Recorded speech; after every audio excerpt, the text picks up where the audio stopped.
Good evening and welcome to InDemand. I'm Trudy Kerr. And I'm Jane Dennis, and tonight we are looking at women in power. 6% of world leaders are women, and tonight we get to speak to one of the few female heads of state and ask what it's like to be a woman on the world stage. Absolutely. This evening we speak to the one guest who knows what it's like to be a woman in power. We enjoy an in-depth discussion with the President of Malta, Her Excellency Marie-Louise Coleiro Preca.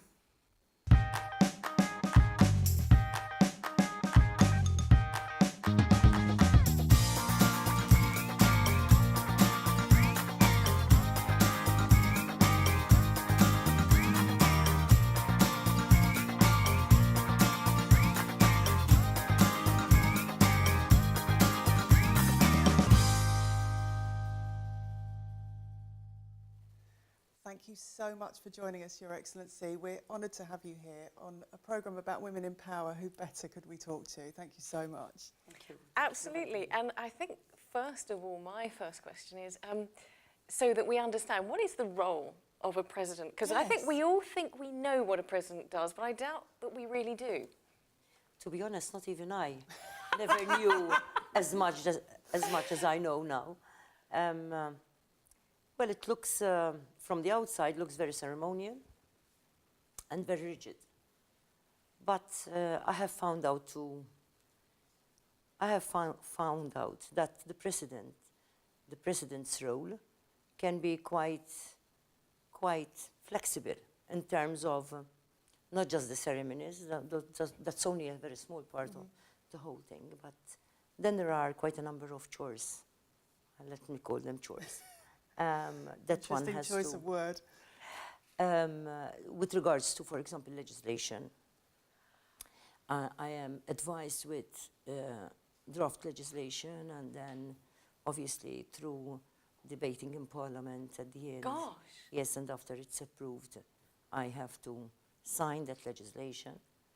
There are quite a number of other situations where the president is involved. First of all, one has to say that the presidency is regulated by the Constitution. And a president is the sort of guardian of the Constitution. So anything related to that is of interest, or rather is of interest, and one must also stress the fact that the Malta president, the presidency in Malta is not an executive role.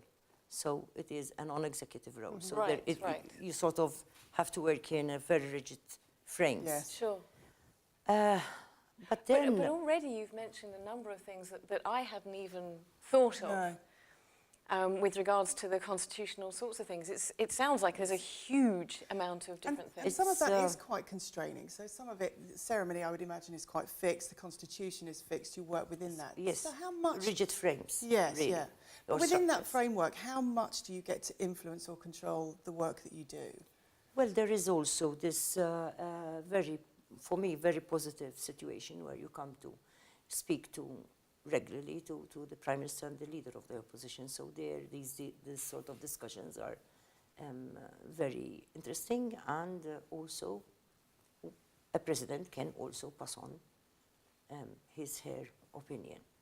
Then there are quite a number of, there is also the Commission for the Administration of Justice, which is a constitutional commission, a very important one. And the president is also the chair of that commission. This is a way for citizens to find redress if they feel they are, or rather, disgruntled on any legal procedures in courts. The president is also made to sign recommendations with regards to petitions that are it's called the President's Petition, but in actual fact, the president does not influence any of that. Most of these petitions go to the Ministry of Justice, where then the petition is asked, the Attorney General is asked for his opinion, and the police are asked for their opinion as well. And the president has to sign.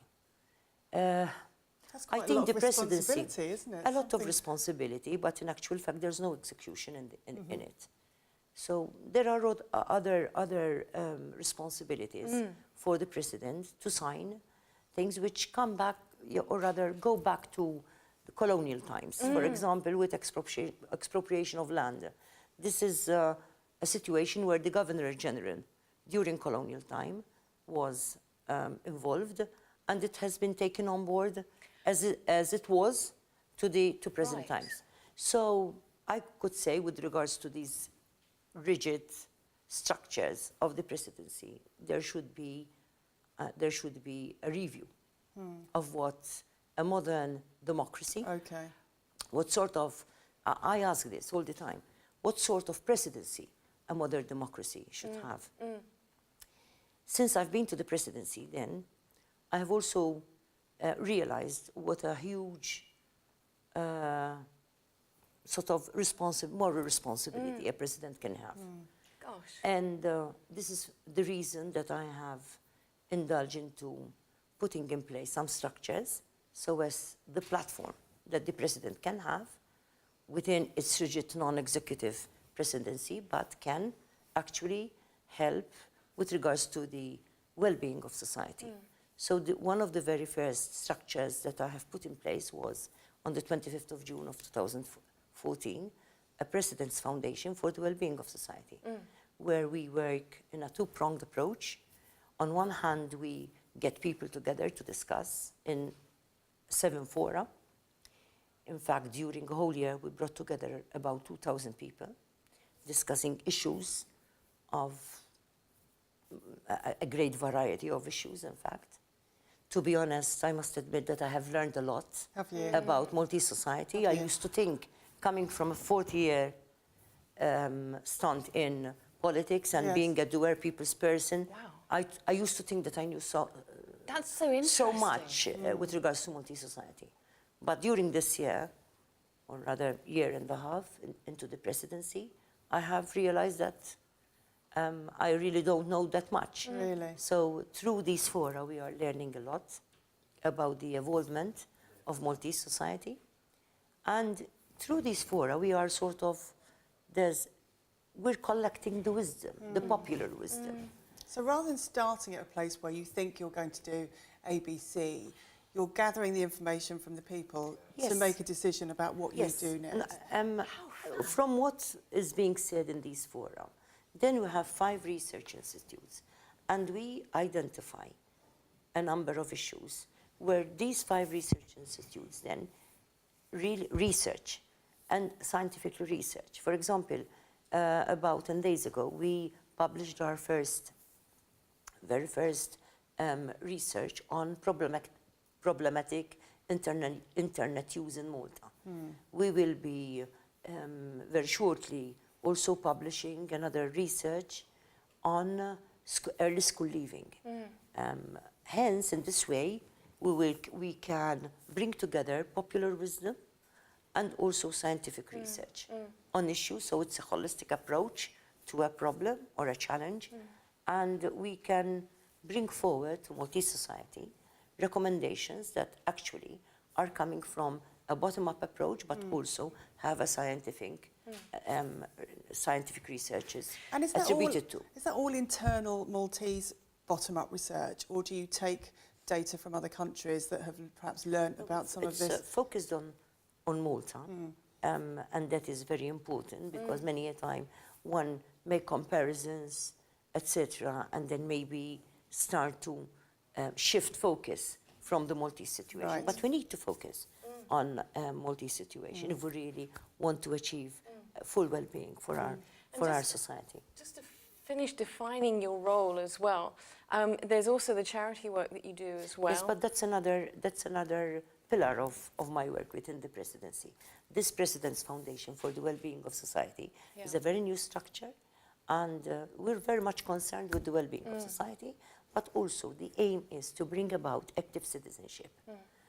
I would like multi-citizens to feel that they can speak up, Yes. that they have the safe spaces needed to speak up and speak about their aspirations, speak about the challenges That's that is brilliant. facing society. So one could say this is a sort of a proactive approach to situations with regards to the President's Foundation. Then yes, there is the Malta Community Trust Fund, which is an entity that has been there since 60 years ago. In fact, it was during Governor General Laycock that the Malta Community Trust Fund started in a different way. It was the Malta Playing Field Association at the time. It was the spouse of the Governor General, Angela Laycock, who started this. But then subsequent governors continued to sort of evolve this entity until 40 years ago when the the presidency was founded, when Malta turned into a republic. Each and every president gave it his own or her own tinge, until it is what it is today, the Malta Community Trust Fund. Brilliant. In April of this year, we transformed Malta Community Trust Fund into a foundation. Now it is regulated by civil code, and this is to give it what it is needed for today. Regulation, but also a focus, more transparency, accountability, as it's regulated by law. But also now we have a structure where we can focus. There is this supervisory council where policy is developed, and implementation structure, which is the board of administrators, and then we have a number of units where we can focus on different challenges that Malta Community Trust Fund is faced with through requests by Maltese and citizens. And we're going to ask you about that a little bit more in just a second, Your Excellency. We're going to take just a very, very, very quick break. I'm absolutely astounded. There are so many things that you do. You're such a busy lady. But we're going to take break just for a few minutes and come back in just a few seconds. Stay right where you are.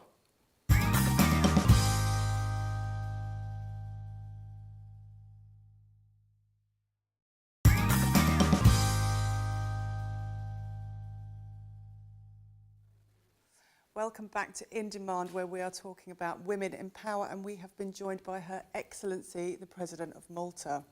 Absolutely, and we took a quick break, but coming back from that break, I have to say I'm flabbergasted at the remit of the role that you have as President of Malta. Flabbergasted.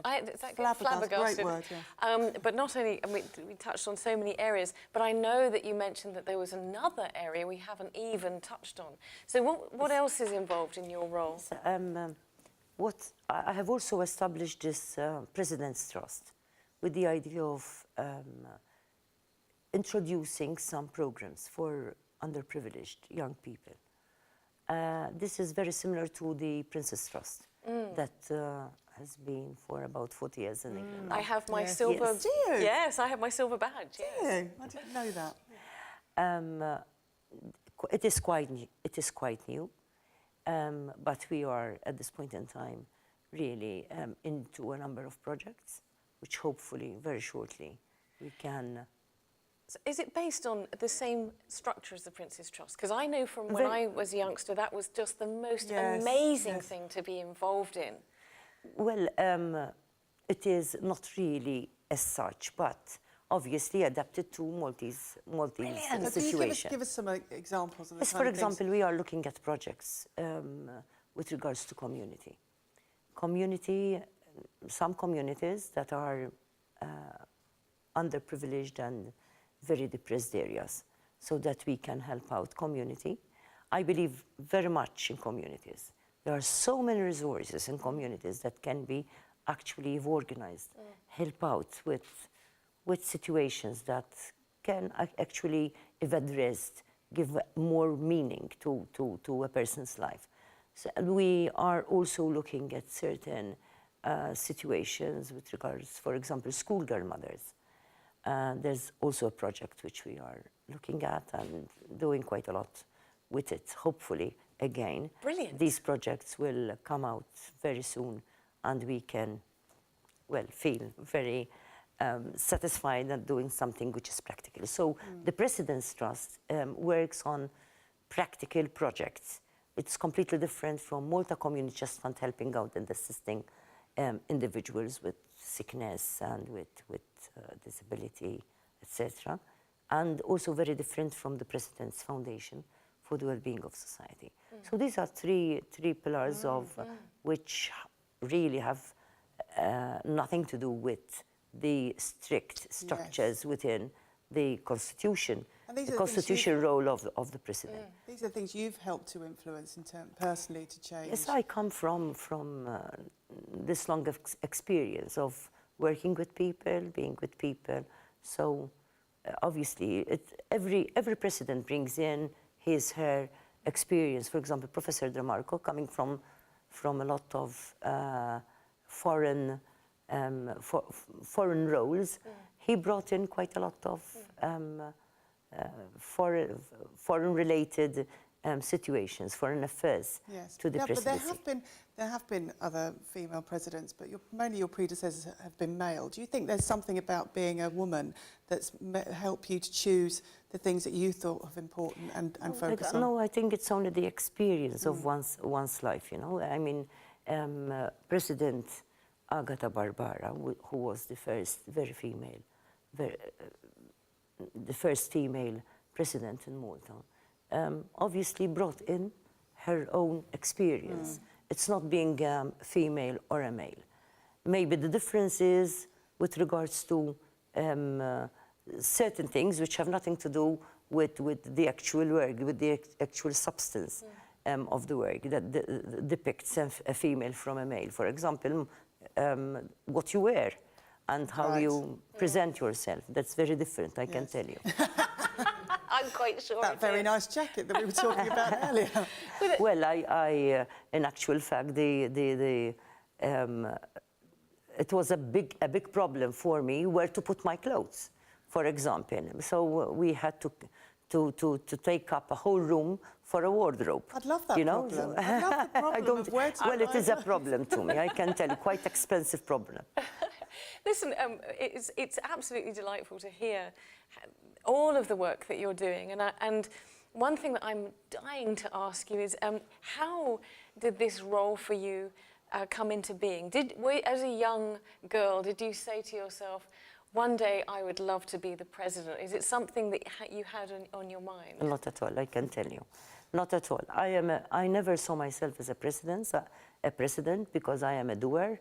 I could have seen myself when I was young being in an executive position, but not as a president. Not even when I grew up. So it's not something which I had aspired for. What were the expectations for a young girl in Malta when you were young? I was very involved. Since I was 13, I was very much involved in community at the time and in NGOs.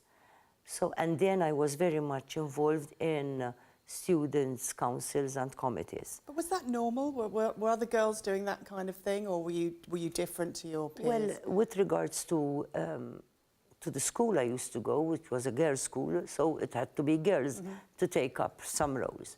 With regards to community, well, not so much girls, but I was one of those girls. And but later in politics, it wasn't that easy to find so many women in certain positions. I had, for example, occupied the position of a general secretary of the party, the very first ever, and it took about now 25 years to have another general secretary of a political party, women, for 9 years. Yes. So, and at the time, it wasn't that easy to find women to occupy such positions. So you were doing something different to many of your peers. Do you think that's changed? You've said now, you know, it's taken another 25 years. I'm still not happy with women participation at certain levels. We're still very much far off. It's not just Malta, but I am very much concerned with Malta. I would like to see much more women to be in parliament, for example. It's still very worrying and sad to me to see such a small proportion of our parliament being of female representation. Why do you think that it is the way that it is? Well, it's not lack of knowledge or qualifications or intellectual ability. That's for sure. It's not that. I think we still have some hidden discriminatory situations. I say hidden because we have a whole lot of legislation in place to ensure that there shouldn't be discrimination, gender discrimination. But I still believe perception-wise, there is much, we need more education, you know, education from very young, so that children can feel really, co-education can help, because now that our children, both boys and girls, start off their educational life together and grow up being together from very young, I think that would help us in the long run. It's very interesting you say that. I have two brothers who both went to a Royal Grammar School, which was just boys, and I went to a comprehensive, which was mixed. And there were very interesting differences in us as we grew up and our outlooks. But you mentioned about this women involved in these roles, and we're talking about women in power today. And as we were preparing for today, you found an absolutely fantastic statistic that refers to the global stage as well. 170 of 178 heads of state in the world, 13 are women. You probably know these statistics anyway, and 139 globally elected heads of government, only 9 are women. So that's 33 out of 300, which is 6%. It's not proper representation of humankind. And how do you think that affects the way the globe is run, the way global affairs I believe that more women in leading positions will bring in a perspective, a different perspective to how the world should be run, to how conflicts can be resolved. I really see women's role as so very important in today's troubled world. I'm sure women are more pacifying, more compromising in terms of how one can bring people together and understand and acknowledge each other. So I really believe, because and it's not just believing, it's just also when analyzing. It seems the old recipe of an all-men's world is not really working. I mean, last year we have had this commemoration of the Berlin Wall, the fall of the Berlin Wall. But now look, so many walls are being built again. We're not building bridges. And I believe that if there were more women that are in leadership role, more bridges can be built. And hence, probably would have a less troublesome world and a better way of life in terms of how we can relate to one another. Your Excellency, it's absolutely so amazingly wonderful and refreshing to hear someone like yourself say something like that. We've been preparing for the shows and all the other shows, and we obviously discussed them beforehand and discussed what a world with more women in power would look like, and you have defined that exactly as we had been.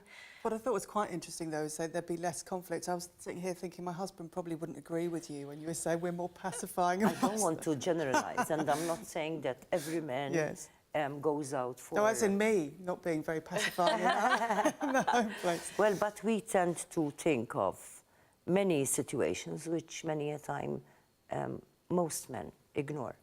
For example, children. It is natural for women to think of children. I would love also men to think of children as an immediate thought. And I know of men that do that. I know of men that are very sensitive to many issues. But unfortunately, what we have seen through our lifetime and through history, what men, an all men leading role in the world has not really worked. But it seems that we keep on forgetting But some might argue that the nurturing side of a woman can lead to weakness. What would you think I about don't that? agree. No. It leads to sensitivity, to a holistic approach at looking things, to perceiving depth into situations. I don't agree. I don't feel weak as a woman or as a mother. I feel very strong. I feel at a position where I can see at times more than a normal man. Your Thank you very Excellency, much. it's so inspiring to talk to you. We're going to take a very short break, but we're definitely going to come back on touch with some of these subjects. Thank you so much. Whatever you do, don't go anywhere. Make sure you're back here in just a few moments.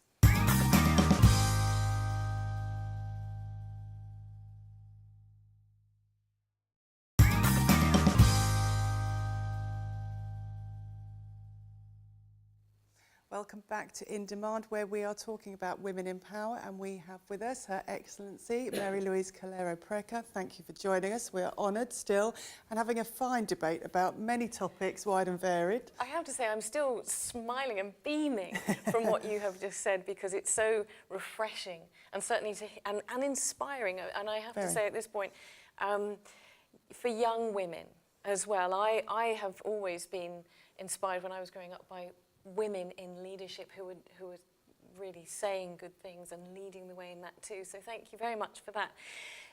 With regards to your role as presidency, and you very, very kindly explained all of that to us and others who might not understand the full remit, is there any part of that that you particularly enjoy, the part that you go home and say, you know, I really enjoyed doing that today? Well, many a time it's when I am with children. This presidency is very much concerned with children and young people. So I choose to visit schools, not in a ceremonial way, but sitting down with children and young people for them to bring their own agenda, and we discuss. And I must admit that I'm learning a lot. It is not simply creating a safe space for children to speak, but also they're giving me this experience. It's like a learning curve to me. A learning curve where, again, I have this insight into our society and to tomorrow's leaders. Because I believe children and young people are present, but also they are tomorrow's leaders.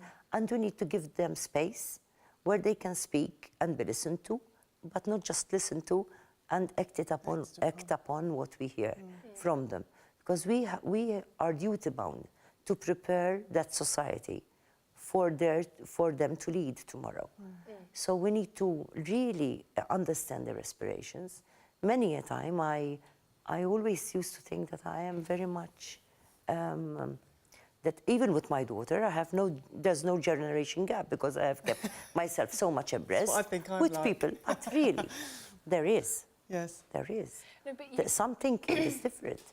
And we need to know that different thinking. I think each and every mother and parent can overcome this generation gap if we are prepared to listen, to hear, and be open enough to let our children and our young people to speak up. As a mother, So that's very interesting to say that as a mother, because I think there is an element of control that comes in when you're a mum, which is a certain amount of protectionism, or I've learned something before, so I think I'm going to save you from something because I've already experienced it. But children are very honest, and they see, they speak about what they see. You get something from that, I guess. Yes, all the time. And I really would like to advocate our politicians to find time to speak to children regularly. Because if we listen to children, and if politicians do listen to children, they would have the most effective electoral manifesto every time, I can tell you, because children speak up very clearly without any compromises, and what they say is, what they talk about are very, very current issues, but also they have this futuristic sort of approach. So I really enjoy myself, but not just to enjoy I mean the experience that they give me, and also the sense of energy and determination to try to help by sort of translating their voice, or rather transmitting their aspirations to others. May I ask, because you started that by saying that this presidency is about, and obviously in the last part of the show we talked about your role as a woman and how that may define what you do. Would this presidency, is that this involvement in children, this is something that you've directed, this is something that you've chosen, and is that influenced by the fact that you are a woman?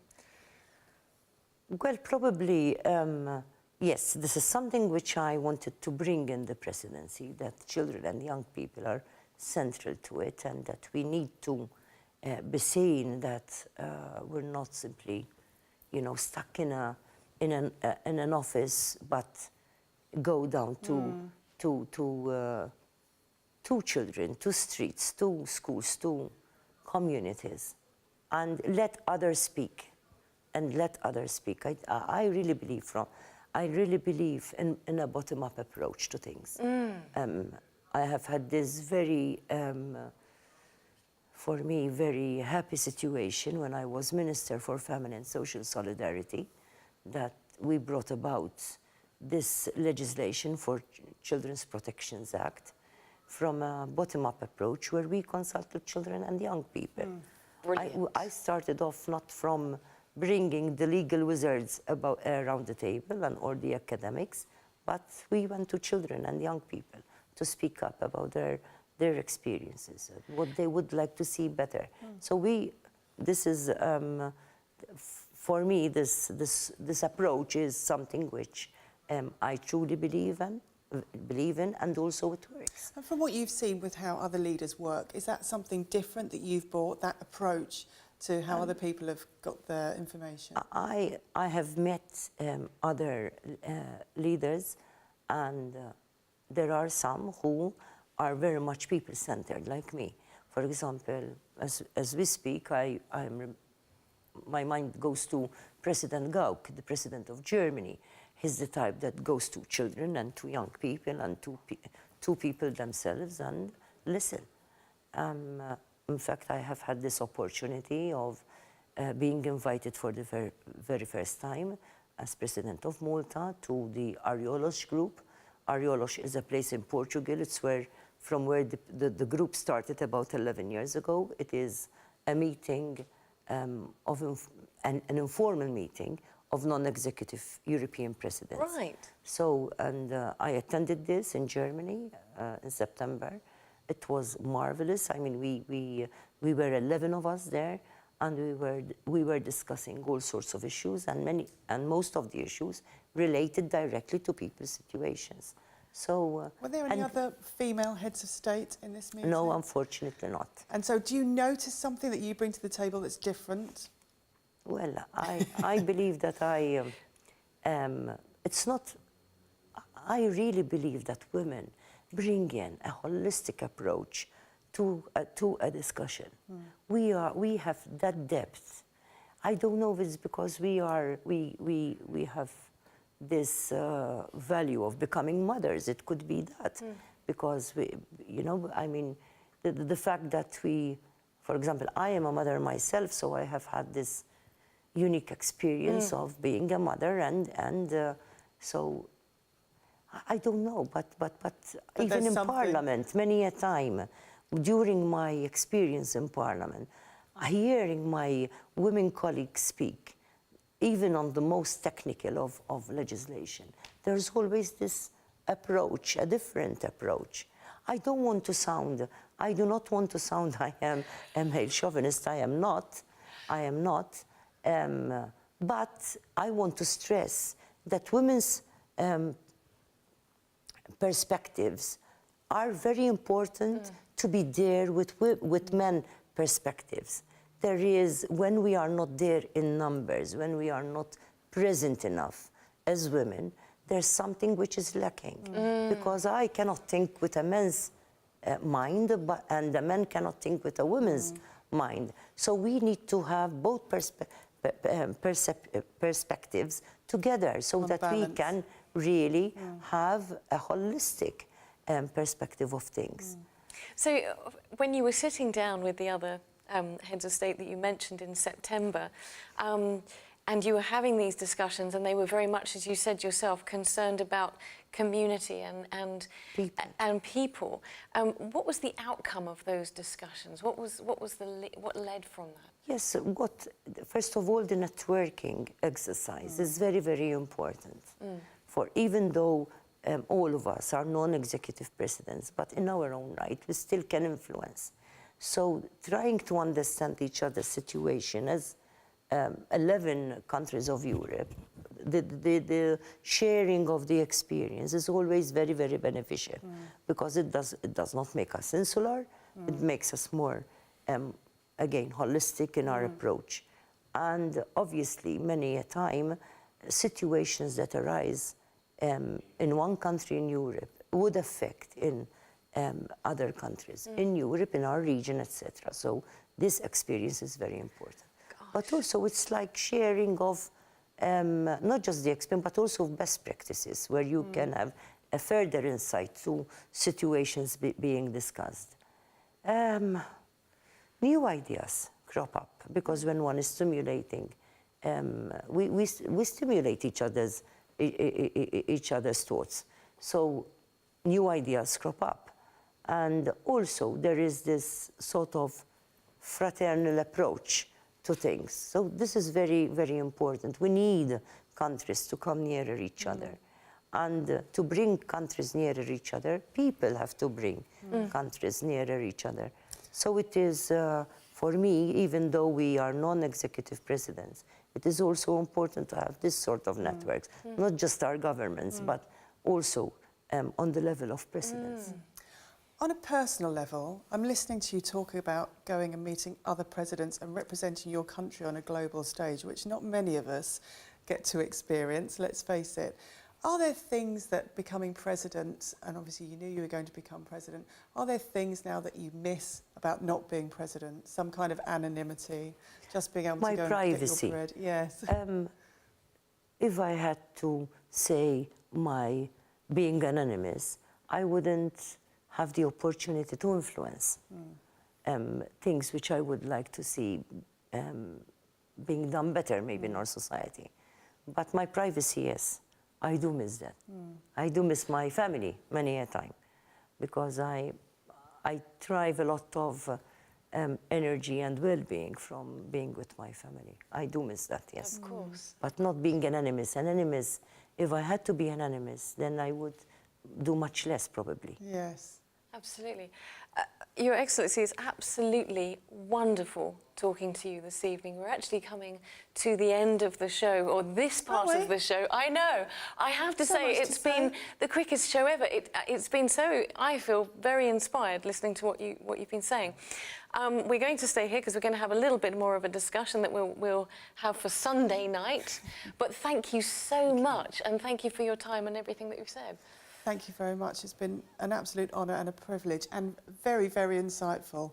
So looking forward to seeing you after following such a wonderful show, trying to follow that. We'll see you Sunday where we're doing Women in Demand, Women in Power on In Demand. Sunday night, Women in Demand after hours, where we'll be having a further discussion with Her Excellency here. Absolutely. And if you want to find out anything about this show or what Her Excellency is up to and any of the causes that she's mentioned, go on to our Facebook page, facebook.com/InDemandTV Malta, and of course onto Her Excellency the President's pages as well.